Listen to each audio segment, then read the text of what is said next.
Dalam hitungan detik, sebuah bintang raksasa yang telah hidup miliaran tahun tiba pada akhir siklusnya. Ia meledak, memuntahkan materi ke angkasa raya.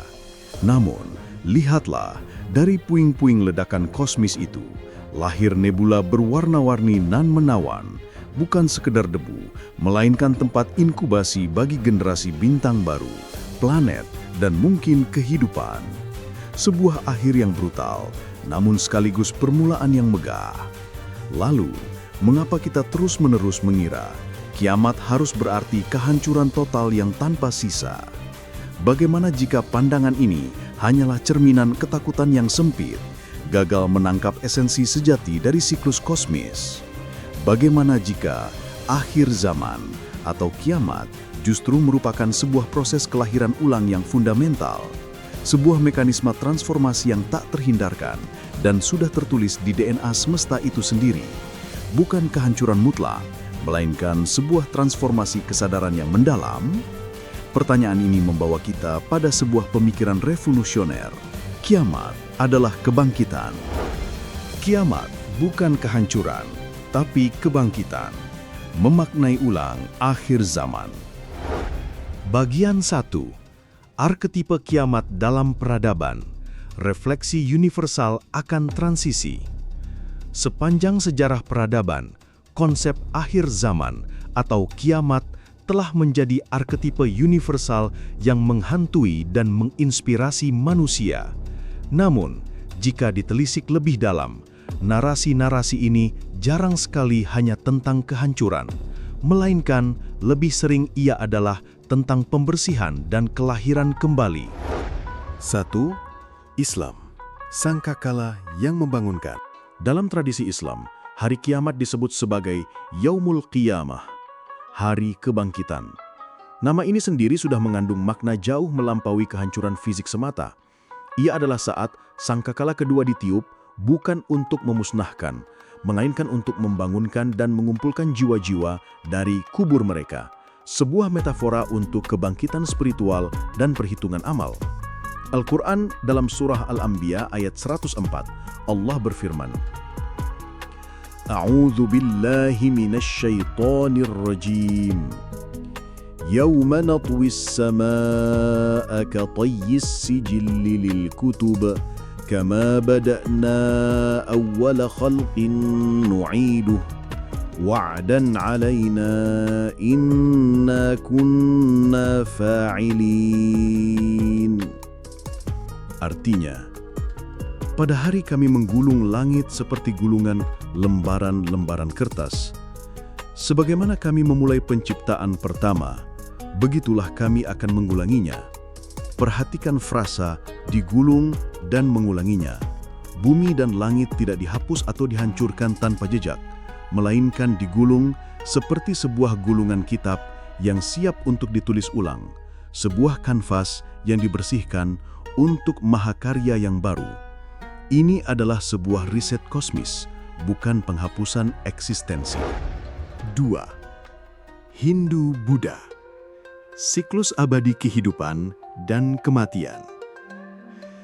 Dalam kosmologi Hindu, konsep pralaya menggambarkan kehancuran alam semesta sebagai bagian dari siklus abadi penciptaan atau sristi dan pemeliharaan atau sthiti.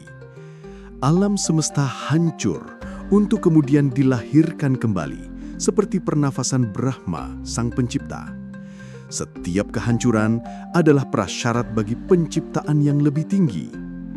Demikian pula dalam Buddhisme, pencerahan adalah pemahaman akan sifat tidak kekal atau anicca dari segala sesuatu. Buddha bahkan menegaskan bahwa akhir zaman bukanlah bencana eksternal, melainkan momen ketika karma kolektif umat manusia mencapai kematangan puncak, memicu pencerahan massal atau transformasi kesadaran yang mendalam.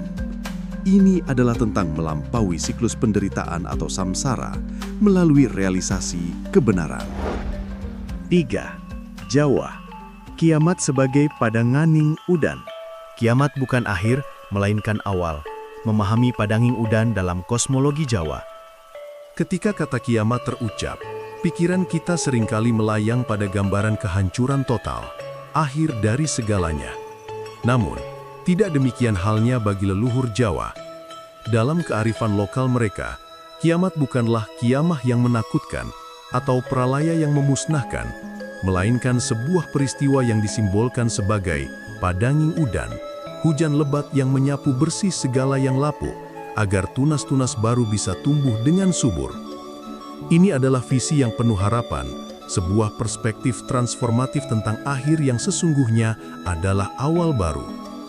Pandangan ini tertuang jelas dalam kitab Serat Centini yang menguraikan siklus Kolobendu, zaman kegelapan yang harus dilewati sebelum datangnya Kolojoyo, zaman keemasan. Bukan sebuah akhir mutlak, melainkan sebuah fase krusial yang disebut merti bumi, pembersihan energi-energi kotor dan negatif. Ibarat tanah yang perlu dibajak dan dibersihkan dari gulma, zaman Kolobendu adalah proses esensial untuk mempersiapkan ladang kehidupan baru yang lebih baik. Simbolisme ini juga terpancar kuat dari Gunung Merapi, gunung berapi yang sakral bagi masyarakat Jawa. Bagi mereka, gunung adalah representasi laku spiritual. Tanah harus melalui proses pembakaran terlebih dahulu sebelum bisa menjadi sangat subur. Kita bisa melihat buktinya pasca letusan Merapi 2010. Meskipun meninggalkan jejak kehancuran, letusan itu justru menyuburkan tanah untuk 5 tahun ke depan. Ini persis seperti konsep kiamat dalam kosmologi Jawa, sebuah proses pembersihan yang membawa berkah kesuburan dan kehidupan baru. Filosofi Sangkan Paraning Dumadi semakin menguatkan pandangan ini. Ajaran ini mengingatkan kita bahwa segala sesuatu memiliki asal dan tujuan. Kiamat, dalam pandangan ini, adalah mulih mulo niro, pulang kembali ke sumber asalnya. Sama seperti wayang yang harus dimusnahkan atau disisihkan ketika tokohnya mati di akhir lakon. Namun esok hari ia akan hidup lagi dalam lakon dan cerita baru. Ini adalah siklus tanpa akhir, sebuah transformasi dari satu bentuk ke bentuk lainnya, bukan kehancuran total. Bahkan ramalan Jayabaya yang termuat dalam Primbon pun selaras dengan hikmah ini. Ia menyebutkan adanya zaman edan yang harus terjadi sebelum datangnya zaman rahayu. Tanda-tanda zaman edan yang diramalkan terasa begitu akrab dengan era kita sekarang. Wong wadon nganggu pakaian lanang, kesetaraan gender yang semakin nyata, kereta tanpa jaran, kemajuan teknologi otomasi dan kendaraan listrik, pasar ilang kumandange, e-commerce yang menggantikan hiruk-pikuk pasar tradisional. Ini bukanlah pertanda kehancuran, melainkan indikasi bahwa kita sedang berada dalam fase transisi, sebuah padanging udan yang membersihkan yang lama untuk menyambut yang baru. Mari kita renungkan dan ambil hikmahnya, bahwa setiap tantangan adalah kesempatan untuk tumbuh, dan setiap akhir adalah awal dari sebuah babak baru yang lebih cemerlang. Menurutmu, apakah kita sudah di fase edan, atau justru sudah mulai memasuki fase rahayu? Vote di komentar. 4. Sains modern, chaos yang melahirkan tatanan. Paradigma sains modern terutama dalam fisika kuantum dan teori sistem kompleks secara mengejutkan menggemakan kearifan kuno ini. Fisika kuantum membuktikan bahwa realitas pada level fundamental bukanlah padat dan stabil, melainkan fluktuatif dan probabilistik, sebuah tarian energi yang konstan. Dalam teori sistem nonlinier, sering disebut bahwa sistem harus mencapai titik ambang kekacauan maksimal atau edge of chaos, sebelum ia dapat melompat ke tatanan baru yang lebih kompleks dan adaptif. Ini bukan sekadar analogi, melainkan hukum termodinamika yang berlaku di berbagai skala, termasuk spiritual. Kekacauan adalah katalisator yang diperlukan untuk evolusi. Luar biasa bukan? Ternyata dari teks-teks kuno hingga penemuan ilmiah terkini, semua tradisi dan disiplin ilmu sepakat, tidak ada kematian yang tidak diikuti oleh kelahiran, tidak ada kehancuran yang tidak membawa benih permulaan yang baru. Lihatlah contoh nyata dari tragedi besar seperti Chernobyl. Dari lokasi bencana nuklir yang seharusnya menjadi gurun abadi, alam justru bangkit dengan perkasa. Hutan tumbuh lebat, hewan-hewan kembali beranak pinak dalam ekosistem yang relatif bersih dari aktivitas manusia. Lalu, mengapa kita masih takut pada gagasan riset peradaban ketika alam sendiri mengajarkan bahwa kehancuran adalah bagian integral dari proses regenerasi? Bagian 2. Kiamat personal, kematian ego, kebangkitan jiwa. Konsep kiamat tidak hanya berlaku pada skala kosmis atau peradaban. Ia juga terwujud dalam mikrokosmos kehidupan individu. Setiap manusia mengalami kiamat personal, momen-momen krusial di mana struktur lama diri runtuh untuk memberi jalan bagi pertumbuhan yang lebih autentik. 1. Sains Nauraha, kematian pola lama. Neuroplastisitas, kemampuan otak untuk merestrukturisasi dirinya, membuktikan fenomena ini pada level biologis. Otak kita harus melalui proses kematian atau eliminasi sinaps lama yang tidak lagi efisien. Proses ini disebut synaptic pruning, sebelum ia dapat membentuk jalur saraf baru yang lebih adaptif dan kompleks. Ini adalah pemangkasan yang esensial. Sebuah kematian ego lama yang kaku oleh alam bawah sadar, memungkinkan fleksibilitas dan pembelajaran baru. Tanpa pemangkasan ini, otak akan terlalu padat dengan koneksi usang, menghambat pertumbuhan dan inovasi mental. 2. Psikologi transpersonal, Dark Night of the Soul. Dalam psikologi transpersonal, terutama yang dipelopori oleh Carl Jung, proses ini disebut dengan individuasi, perjalanan menuju keutuhan diri. Seringkali, perjalanan ini melibatkan apa yang dikenal sebagai Dark Night of the Soul atau krisis eksistensial yang mendalam. Ini adalah periode kegelapan, keraguan, dan kehancuran keyakinan lama yang membuat seseorang merasa tersesat total. Namun, dari kegelapan inilah, jiwa dipaksa untuk mencari dan menemukan cahaya sejatinya, esensi yang lebih dalam dan resilient.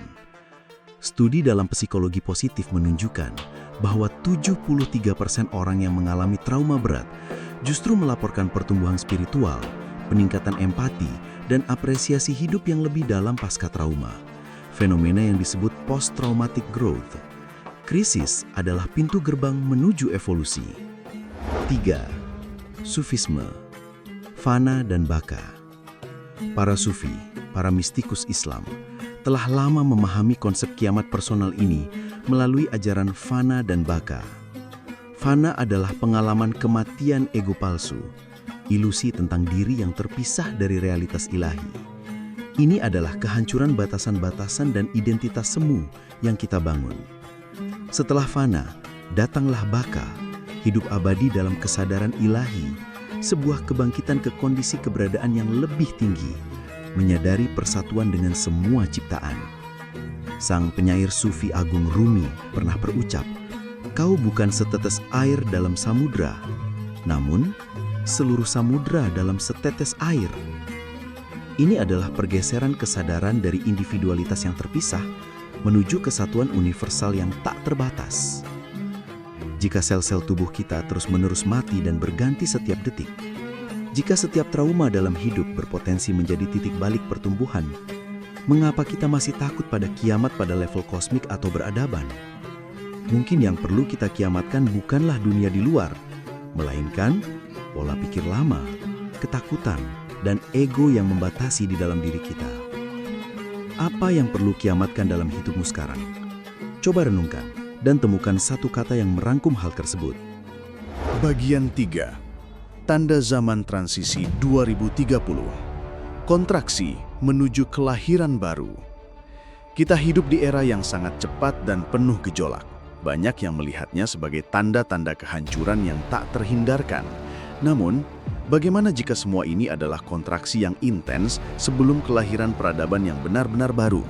Perserikatan Bangsa-Bangsa PBB memprediksi tahun 2030 sebagai puncak dari apa yang mereka sebut The Perfect Storm, gabungan krisis iklim, resesi ekonomi global, dan revolusi kecerdasan buatan AI yang destruktif.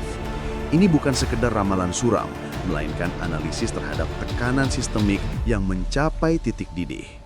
Namun, fisikawan teoretis Nassim Haramein dan banyak pemikir spiritual kontemporer menawarkan perspektif alternatif. Ini adalah gejala bumi sedang naik dimensi. Tekanan dan gejolak yang kita alami adalah semacam pressure cooker untuk evolusi kesadaran manusia secara kolektif. Krisis memaksa kita untuk melihat sistem lama yang tidak berfungsi dan mencari solusi yang lebih tinggi, lebih holistik. Menariknya, di tengah semua gejolak ini terjadi ledakan minat spiritual. Data Google Trends menunjukkan pencarian untuk kata kunci seperti meditasi dan makna hidup telah meningkat lebih dari 300% sejak pandemi global melanda. Aplikasi spiritual seperti Insight Timer yang menawarkan panduan meditasi mencatat 25 juta pengguna baru, dengan mayoritas signifikan berasal dari kelompok usia 18 sampai 24 tahun. Ini menunjukkan bahwa generasi muda yang paling terpapar gejolak justru mencari kedalaman dan tujuan.